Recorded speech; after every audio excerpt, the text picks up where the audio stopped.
BFM Business, midi, l'heure H. Erwan Maurice. Bonjour Stéphane Carcio. Bonjour. Merci beaucoup d'être avec nous sur BFM Business. Vous êtes économiste spécialiste de l'emploi à l'OCDE. Alors le Premier ministre Jean Castex doit dévoiler dans une allocution à 12h30 son plan sur l'emploi pour l'emploi des jeunes. L'objectif du gouvernement, priorité bien sûr, c'est d'éviter que les entrants sur le marché du travail à la rentrée soient une génération de sacrifiés. Il faut dire que la situation est assez stressante. Le chômage des jeunes actifs avant la crise du Covid-19, elle s'élevait déjà à 23%. Et là, donc, ce sont 700 000 nouveaux jeunes qui vont se retrouver sur le marché de l'emploi à la rentrée. Oui, c'est un chiffre comme d'habitude, parce qu'une génération, c'est 750 000 jeunes chaque année, donc il faut les absorber, et le marché du travail, normalement, est très dynamique, et donc arrive à effectivement accueillir tous ces jeunes. Donc on a un problème, c'est qu'il y a pas mal d'activités, notamment dans les services, qui sont des très gros pourvoyeurs d'emploi pour les jeunes, qui ont une activité, comme on le sait, restreinte, et pour certaines même quasiment impossible, dans un certain nombre d'activités de loisirs, dans les festivals, etc. Donc il y a effectivement un enjeu important.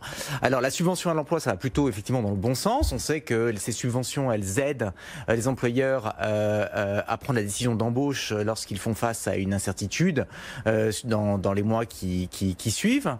C'est plutôt bien, et pour que ça marche, il faut que ce soit ciblé. De manière assez précise en termes de salaire, et de ce point de vue l'aide est plutôt bienvenue, mais elle reste quand même très très large, parce qu'on va jusqu'à 2 SMIC, et donc par rapport à ce qu'on a fait dans le passé, on avait plutôt tendance à cibler jusqu'à 1,6 SMIC, parce qu'en fait au-delà de ce seuil, 1,6 SMIC c'est pratiquement 1800 € déjà. En fait on a peu d'effets sur l'emploi et beaucoup plus d'effets sur les salaires. Alors c'est bien d'avoir des effets sur les salaires, mais on n'a pas envie de les financer avec du déficit public. Voilà. Ouais, parce qu'avec 1,6 SMIC, on va plutôt toucher les professions les moins qualifiées, alors qu'avec 2 SMIC, on va assez rapidement toucher aussi les plus qualifiés. D'autant qu'en plus que l'aide en fait est forfaittaire, de ce que je comprends. Enfin, j'ai pas l'impression qu'elle soit dégressive.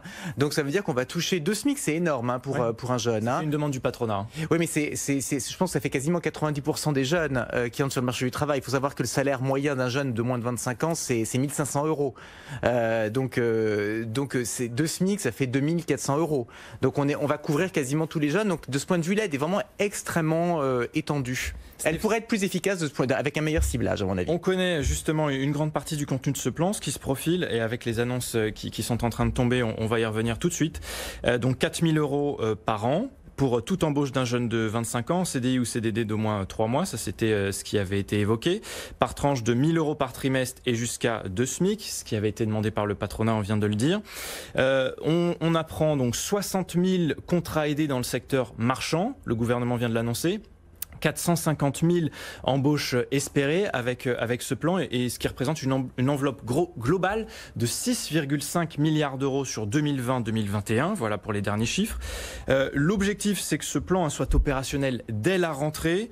Est-ce que ça sera suffisant là avec les éléments qu'on a, Stéphane Carcio ? En fait, la mesure risque quand même aussi d'exclure pas mal de gens qui vont quand même avoir besoin d'une aide.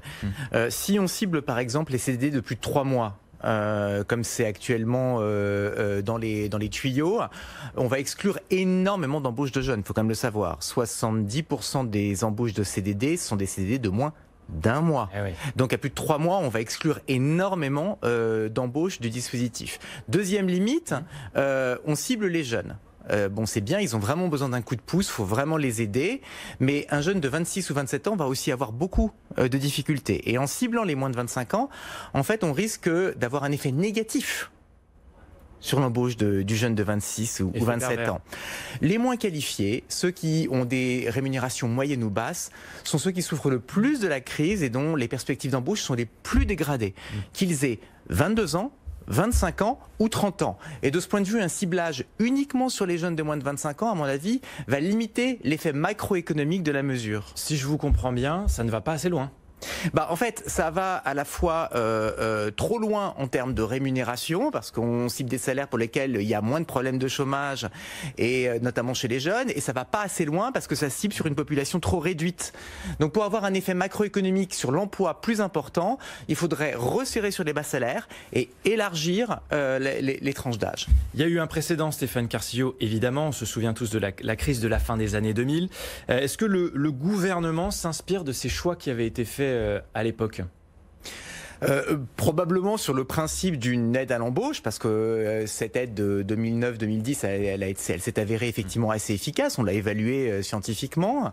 Elle a créé des emplois en net. Ces emplois ont duré dans le temps. Le coût par emploi créé a été relativement faible parce qu'on a économisé des prestations sociales en mettant les gens en emploi. Donc de ce point de vue, c'était un dispositif assez efficace.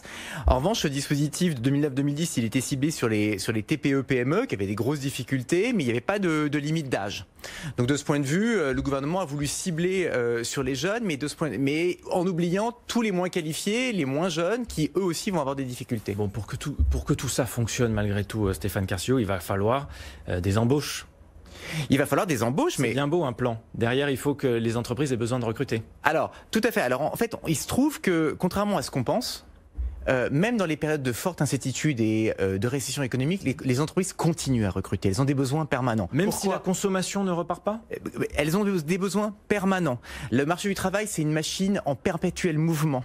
C'est pas une machine qui se gèle parce que l'économie va mal. Il y a des départs à la retraite. Il y a des fins de contrats de CDD qu'on peut pas renouveler parce qu'on a dépassé les limites. Il y a des démissions. Et donc, pour continuer à produire, il faut de toute façon avoir ce volant de recrutement. Et c'est ce qui va se passer. C'est pour ça que les entreprises peuvent se saisir de cette aide et recruter un peu plus qu'elles ne l'auraient fait sans aide. C'est ce qui s'est passé en 2009-2010. C'était une période assez grave aussi, moins grave qu'actuellement, et c'est probablement ce qui va se passer à la rentrée. Ce plan est malgré tout, pour l'instant en tout cas, limité dans le temps. C'est un dispositif qui devrait durer 1 an. Est-ce que ce n'est pas simplement repousser le problème à l'année prochaine ?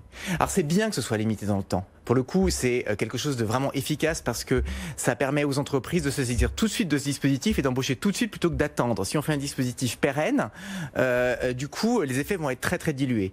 L'expérience de 2009-2010, c'est qu'en fait, les emplois qui ont été créés sont restés pour un grand nombre à la fin de l'aide. Mais avec le chômage partiel, Stéphane Carcillo, certains économistes ont dit qu'on avait mis l'économie sous cloche et que finalement, une fois que ces aides de l'État vont s'arrêter, et ben finalement, les entreprises vont peut-être se mettre à licencier. Est-ce qu'on ne peut pas imaginer un scénario similaire avec l'emploi des jeunes ? Non, ces aides, en fait, elles ont des effets pérennes. Pour partie. Les aides à l'embauche permettent de générer des embauches qui peuvent survivre quand l'aide s'arrête et que l'économie va bien. Le chômage partiel permet à des entreprises viables de survivre le temps des mesures sanitaires et de la crise et ensuite de repartir derrière. Évidemment, il y a toujours un volant d'embauche ou d'emploi qui vont s'arrêter une fois l'aide terminée. Mais ce volant, c'est pas la majorité. Donc ces dispositifs, s'ils sont bien ciblés, c'est ça qui est très important, s'ils sont bien ciblés, que ce soit l'aide à l'embauche ou le chômage partiel, l'aide à l'embauche c'est pour booster les embauches, le chômage partiel c'est pour limiter les licenciements. Les deux doivent être ciblés sur les entreprises qui en ont besoin vraiment et qui sont viables. C'est pour ça qu'il faut cibler à la fois les aides à l'embauche sur les bas salaires et le chômage partiel en demandant aux entreprises un reste à charge, parce que c'est comme ça qu'on sélectionne celles qui sont capables d'avoir un horizon positif. D'un mot, est-ce que ça va pénaliser l'emploi des seniors ? Alors ça c'est une bonne question. L'emploi des seniors, je pense, est effectivement particulièrement sensible à la crise, notamment via les licenciements. Donc l'outil principal, je pense, c'est surtout le chômage partiel qui doit essayer de les aider et les dispositifs. Et puis surtout essayer d'aider les seniors qui se retrouvent au chômage à retrouver un emploi, parce que le principal risque pour les chômeurs, c'est de tomber effectivement dans un chômage de longue durée. Est-ce que le gouvernement, au-delà de ce plan-là qui va être mis en place pour la rentrée, dès cette rentrée, dès le mois de septembre, est-ce qu'il dispose aussi d'autres leviers pour limiter la casse, la formation, les compétences ? Certains réclament d'ailleurs, intéressant, enfin vous allez me dire, un numerus clausus dans les universités, par filière, selon les perspectives d'embauche. Est-ce que le problème ne vient pas aussi de là ? Il faut aller voir en amont comment régler toutes ces questions. Alors, il y a des problèmes structurels en France, notamment d'adéquation entre les formations et les besoins des entreprises qu'il faut effectivement renforcer. Il faut renforcer l'apprentissage. Je pense qu'à tous les niveaux, c'est bénéfique à l'insertion des jeunes, l'expérience dans l'entreprise, en alternance avec la formation. Et d'une manière générale, je pense que pendant cette période, effectivement, où il va y avoir un chômage qui risque malheureusement de fortement monter d'ici la fin de l'année, booster la formation des demandeurs d'emploi, c'est le bon moment. C'est le bon moment parce que quand il y a moins de perspectives d'emploi, c'est le moment de former notamment les jeunes qui se retrouveraient sans perspective parce qu'ils n'ont pas terminé leur cursus ou parce que ils trouvent pas d'emploi à la fin de leur cursus. Une formation complémentaire, c'est vraiment le moment de la faire. Donc booster la formation, c'est vraiment une bonne stratégie et c'est vraiment nécessaire pour accompagner les jeunes et les moins jeunes, notamment vers les filières qui vont recruter parce que cette crise, comme toutes les crises, elle fait des grosses restructurations. Il y a des entreprises qui vont aller mal, des secteurs qui vont aller mal, mais des secteurs qui vont continuer à recruter. Comme toujours. Et en fait, c'est le rôle du service public de l'emploi, avec l'aide de la formation, de réorienter les gens vers les secteurs et les entreprises qui recrutent. Les gagnants aussi, je mets des guillemets bien sûr à gagnants de cette crise, ce sont les retraités qui voient leur niveau de vie augmenter par rapport au reste de la population, par rapport aux actifs. Le fossé continue de se creuser entre les générations ? Alors, c'est un des risques. On sait notamment que les jeunes, notamment les jeunes peu ou pas du tout qualifiés, eux, risquent d'avoir des effets de cicatrices, comme on les appelle, des marques sur leur carrière pendant de longues années, jusqu'à 10 ans. On voit les effets d'une crise profonde si on les aide pas à obtenir un emploi. Parce que quand ils ratent la marge de l'entrée sur le marché du travail, en fait, ensuite, ils ont des contrats qui sont de plus courte durée, ils ont du mal à accéder au CDI, ils ont un salaire d'entrée plus faible et ils le gardent plus faible pendant plusieurs années. Donc effectivement, il peut y avoir une marge sur cette génération si on ne prend pas de mesures. Est-ce que la France, est-ce qu'Emmanuel Macron va inspirer le reste des pays européens, le reste des pays de l'OCDE là, avec ce plan ? Peut-être, je pense que beaucoup de pays ont en tête d'aider les jeunes de manière assez différente. Dans les pays dans lesquels l'apprentissage est très important, on va mettre le paquet sur l'apprentissage, l'Allemagne, la Suisse. Dans les pays dans lesquels l'éducation est très importante aussi, les pays du nord de l'Europe, je pense qu'on met beaucoup l'accent sur le fait de pouvoir continuer une année d'études supplémentaires et de poursuivre sa trajectoire éducative. Je pense que tout le monde a l'idée qu'effectivement il va falloir aider les jeunes à la rentrée. Les plans des différents pays aujourd'hui sont vraiment en train d'être conçus, donc on ne sait pas trop encore exactement quels sont les dispositifs.